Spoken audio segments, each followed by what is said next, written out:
So I am the founder of a school, which is something I've heard a lot of people say they want to do. I'd love to start a school. I want to start a school of my own. And the school we started is the Pacific School of Innovation and Inquiry, too long of a name. You know, lots of people sort of asking, like, what is that school based on its name? And so what I want to talk to you about today is the two things that make up the theme of the day very directly, sustainability and innovation. And I also want to talk about it in a way that I'm using the words really carefully. Being in a new school that's based on concepts that have a lot of words that get misinterpreted and bent and kind of become buzzwords and get kind of watered down, like personalized learning, inquiry, all those sorts of things. I want to make sure that I do justice to these words. So I'm just going to define them really clearly so that when I'm using them, you know what I'm talking about. So when I say sustainability, what I'm talking about is the act of preserving or saving the things that we value, whatever those things might be. Keeping them alive, keeping them possible. That doesn't exclude improving on them, it just means definitely preserving them and saving them and keeping them safe. When I talk about innovation, what I'm talking about is it's maybe a little bit easier to define, although not always. I'm thinking about those acts of creating things, inventing things, or taking existing things and inventing or creating new purposes for them or new uses for them. It could also be creating opportunities for people. It could be facilitating someone else creating or inventing something as well. So when I say innovation, that's what I mean. So sustainability is about keeping things, saving things that we value, and innovation is about making things, inventing things, creating things, and facilitating that creativity. Now you might ask yourself, and I was thinking this myself, going, isn't that an interesting kind of juxtaposition in a way? The thing that's all about changing things and making new things, and the other one's about saving things that already exist. And how do those two things fit together? And I think they do fit together. I think they fit together very, very well. And I'll give you an example, a couple of examples actually, of why I think that, and I think you might agree with me after you hear the examples. There were so many to choose from, but I kind of like these two. So a few years ago, the population on this planet used to be 3 billion, if you can believe that. And in 125 years, the population on the planet went from 3 billion to 4 billion. It took 125 years, century and a quarter. And a little bit after that, we went from 6 billion to the 7 billion that we are now. That took 10 years.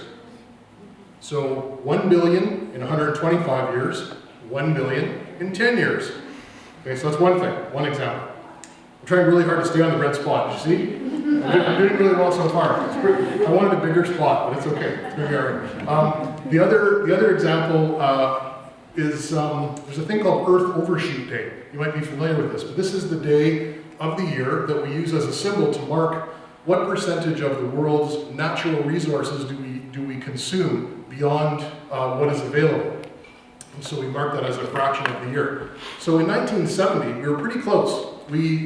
By about Christmas, we used up all of the natural resources that the world could produce for us. So we almost made it to the end of the year. So we were almost consuming as much as the world was naturally producing. So pretty close. Still, you know, not exactly your best target, but pretty close. That was 1970. 2016, the last year that we measured, we were at that point the first week of August. So about halfway through the year, we reached the point at which we were consuming more natural resources than the world can actually possibly produce. Now that doesn't mean there aren't ways to produce things otherwise. It just means the things that are naturally occurring on the earth are gone by about halfway through the year. So that doesn't sound too good. Now both of these things are increasing, but they're not just increasing in a linear way. In other words, it's not a steady increase, it's actually an accelerated increase. You probably all learned in school the J curve of population growth and all those things.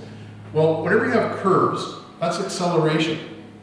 Now, I don't know if any of you have ever done this before, but I was in Cuba one time, and I had to ride on a bus to get somewhere, and it was really interesting. And there's nothing to hang on to, and there's way too many people, and I was standing on the bus hoping everything was going to turn out all right. And the bus really is in a hurry, because it's constantly picking up people pretty much anywhere, not always at designated stops. And so I'm on the bus, and I'm standing there, nothing to hang on to, and the bus driver recognized he was in a hurry, hit the gas pedal, and guess what happened? Yeah, it goes zoom. And what happens to people who aren't hanging on to anything when a bus goes zoom? You go backwards. So the reason I mention that is we're experiencing acceleration of a different kind. And the reason I think innovation is important when you're talking about sustainability is if we just stay where we are, we're not sustaining anything. We're going backwards because everything else is accelerating. We're going to fall over. That's why I think innovation and sustainability go together. Now, if you think about education, you might think, well, that's the answer. Education is it. This is the way we're going to help people understand how those things fit together. This is how we're going to help people know how to innovate and what to innovate, and we're going to solve all the world's problems. Well, I kind of agree with that because I'm in education and I have been for a really long time. But I would argue with you that there's some problems with the current mainstream education paradigm that we're in. And the problem is, in fact, that we're in the wrong paradigm.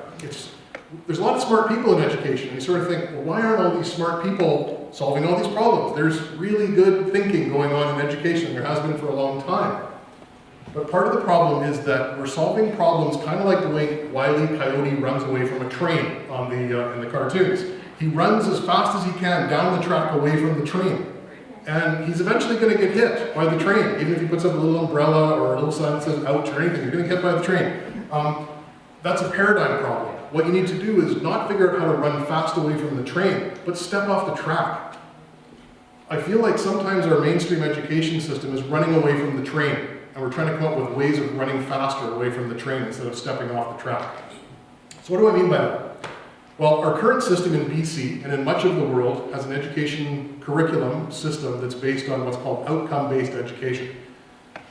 Outcome-based education, in brief, is, and there's books written on this, but is basically the idea that there are a set of outcomes that we would like to see people meet. And when they've met them, we say, you've done what it was you came here to do, good for you. And then they move on through the years at school, and when they've met all the outcomes, they can go, they can graduate.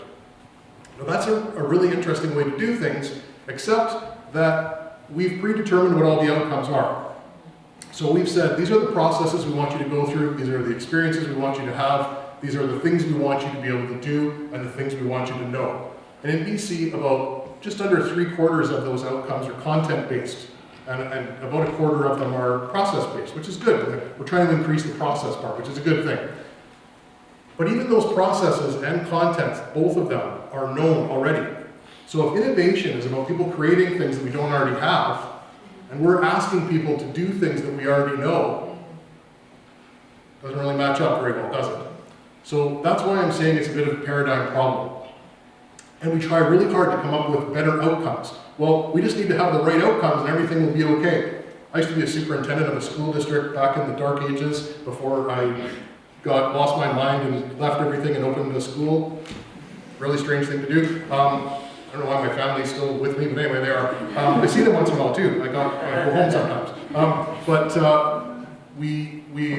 would often have people come into my office. I was in the Gulf Islands, so people just kind of come in, because it's Salt Spring Island, they just come in and tell you what to do. So they would come into my office and say, if you just have this outcome or this outcome, everything's going to be fine.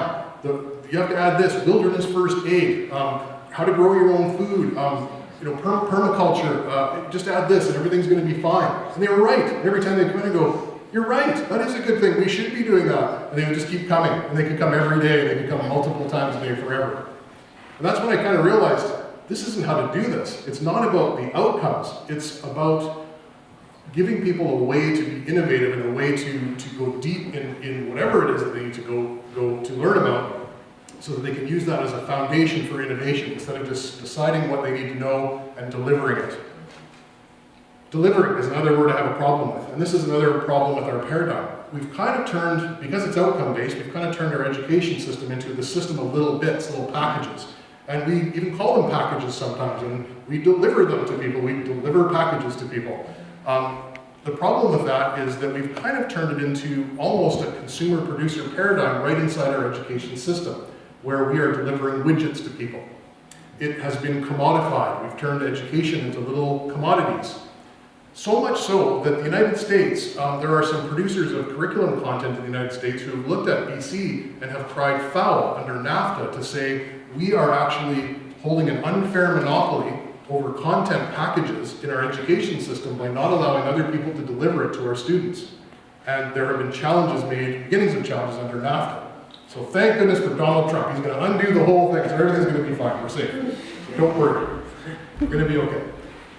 Now, also from the United States of America, I don't want to leave with Donald Trump, so also from the United States of America, Brene Brown. Don't know if you've heard Brene Brown, but if you haven't, please do. Wonderful, wonderful speaker, great thinker, great researcher, especially in the area of resiliency and creativity, but all sorts of things. She has a great quote, and it's, I'm going to get this wrong. It is, failure is required for creativity or innovation to occur, period. And the period is her period, not my period. It's actually, she says period. So she says you need to have failure. You need to experience failure if you are going to do those things. Or in other words, you can't do those things without experiencing failure. And I tend to agree with her. So again, if you look at our education system, our mainstream system, and you say, okay, how do we encourage people to fail? And I hear people say that all the time, it's okay to fail. You have to fail to do something really great. Go ahead and fail. Well, why on earth would you fail in our system right now? The mainstream system, and a lot of teachers have this, and this is no slight against them, they're working in a system that's strongly suggesting this. They have a mark book, and the mark book has all the names down one side and all the tasks across the top, and they fill in the little boxes where the two things intersect. And if you fail, you get a low number in one of those boxes. When they add up all those boxes, the number's lower because of the things you failed. So yeah, it's really nice to say to people, go ahead and fail. But if we are not honoring that failure, not assessing people in a way that is acknowledging that failure is part of the process rather than marking every little single thing along the way, why on earth would anybody fail? We're taking away their currency, which is the marks. Really, really bad idea. So that's another issue. One other problem is we often spend a lot of time teaching about things rather than teaching the things themselves. And there's a Zen story that kind of culminates in somebody saying, don't equate somebody who's pointing at the moon, the finger that's pointing at the moon, to be the moon itself. It's just the finger pointing at it. And I think we need to look at our mainstream education system and say, are we about moons, or are we about fingers pointing at moons? And sometimes I think we're about fingers pointing at moons because we ivory tower everything and kind of keep everything away from reality a little bit too much. We're kind of afraid of reality. And I can tell you a bit more about that with our school in a minute. So in our school, the Pacific School of Innovation and Inquiry, we haven't got all the answers by any means. We're not trying to. We're not trying to say, ha, look how smart we are. What we're trying to do is say, here are some things that we think anybody could do in any system. Public, independent, big, small, whatever. We're just trying to show people how to do it. And we're showing people how to do it by figuring out how to do it ourselves every day, including failing. We've failed a bunch. So we've succeeded a bunch and we've failed a bunch. So we're getting fewer failures and more successes now. So thank goodness there's no mark book. So one of the things that we do very differently is we do not sort people by grades. We do not organize the curriculum by subjects, because some of the best innovations in the world are interdisciplinary. There's a great book by Wilson called Consilience by E.O. Wilson, and it is about the power of concepts translating across subject divisions, these artificial subject silos that we've created that are just made up by us. They were invented actually for tenure a long, long time ago for the very early days of universities, way back when in Europe. No other reason. We just decided let's chop things up so people can hang on to a little territory. They have nothing to do with learning and they never have. But we think they do and we can't let go of them. So that's one thing we've let go of. And what we find is not only do people have an opportunity in an inquiry-based model where you ask questions about things about which you're curious. That's how all of our kids' curriculum starts. What do you want to know? What are you curious about? Sometimes they come in and say, I don't know. I'm not really curious about anything, but they are, because everybody is. We just say, well, what do you do when you're not at school? And they go, oh, they tell you. It's like, okay, that's probably what you're interested in. And away they go. Those questions always overflow the walls between the subject areas, and it also shows people that the curriculum is also like an ecosystem. All of those things are interconnected elements, and so we're even modeling the concept of a sustainable system, because everything is an ecosystem ultimately, in the way we actually teach, rather than pretending that everything is compartmentalized, which is actually one of our biggest barriers to sustainability in the world, in my opinion. Feeling like you're separate from everybody else. Like the person this morning, whose garden is just their garden and they're squirting the dandelion. It all connects to everything else. So those are some things that we do. We also, because people are allowed to go as deep as they want to go in an area that they're interested in, they stay in a zone that Vygotsky, a Russian psychologist, came up with called the zone of proximal development, which is the perfect sweet spot between being over-challenged and being under-challenged. There's problems with both, being over-challenged and under-challenged. You can't learn there, but you need to be challenged enough to kind of move along, to grow. And so what we have found is our system keeps people in that spot a lot more often than what we were finding when we just said, you're 13, you're in grade 9, this is what you're going to learn. Whether you already know it or whether it's way over your head, this is what we're going to do today. Sorry. And then try to figure out how to adapt everything so that we can help people who can't possibly cope with that because they're either terrifically bored or terrifically terrified. We just don't bother doing that, and it's a lot easier. One other thing that we do at the school that we're also enjoying, we are in downtown Victoria, where people are, oh, downtown Victoria, how can you possibly afford that? We're right across the street from the Empress Hotel. Yeah, so all that stuff you read about private schools must be true. We're on the dark side. That's why I'm wearing my black shirt today. But we're actually in an old office space that was empty for 4.5 years. We were walking around with a realtor, and we thought that it had been empty for a year, according to him, because he was trying to keep the rental price up. And a couple of the kids who were with me walking around the space, just to kind of see if it was a good space for the school, said to me, actually, if it's only a year, how come that calendar over there is 5 years old that's on the wall? Yes. So anyway, really cheap rent. So not only are we're occupying a space that was empty for 4.5 years instead of building another thing somewhere, we also use community services and community resources that are often underutilized during the day. We don't have a gym, so our PE, for example, is at the YMCA. It's a lot cheaper to buy everybody a YMCA membership than to build a gym. So we go 1 block and we're in a gym and a weight room and a pool and racket courts, and it's fantastic. It's just great. And those places are mostly empty during the school day. And a lot of towns have those things, or it could be the other way around. The school has those things and the community uses them. But one way or the other, I think we need to get smarter about using resources that exist instead of creating duplicates of them all over the place and having them different ones empty at different times of the day. So those are sort of the quick overview of some of the things that we're trying to do in our school. Now, it's not perfect yet, and if we want to take this mainstream out of our little tiny school, just trying to show some of these things, what would we do? And what we would do is we would try to have a parallel grad program that would be, rather than forcing everybody to do this, because not everyone's ready, but to say, let a small group of people who are ready to do this graduate in a different way, building competencies and we call them valued human attributes, things like ethical decision making and knowledge of yourself. What's the difference between yourself when you're by yourself or with a group of people? Nurturing those things and coming out with a very rich portfolio based on that, rather than I got 86 in physics, I got 74 in English, because we're not really finding that's translating into too much meaning right now. So that's what we want. We might take advantage of the current political climate to try to insert that into the legislature and get something going. We got some balance of power with the party that might help us do that. It's about sustainability. Back to sustainability, I'll end with this. I just wanted to say that I don't think we should be ashamed to say that sustainability is about human sustainability. It's not really about the planet. The planet's going to be fine. In fact, once we're gone, there's a lot of models that show it's going to recover really, really quickly. So I sort of picture Earth talking to all the planet buddies later on saying, oh yeah, back in the day, I had this terrible thing that was called Anthropocene, and it lasted, I was infested with humans, and I don't know what happened, but they eventually just all died, and I am feeling so much better.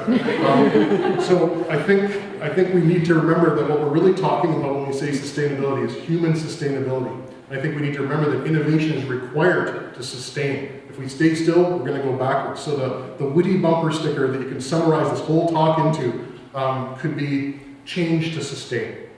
Thank you very much.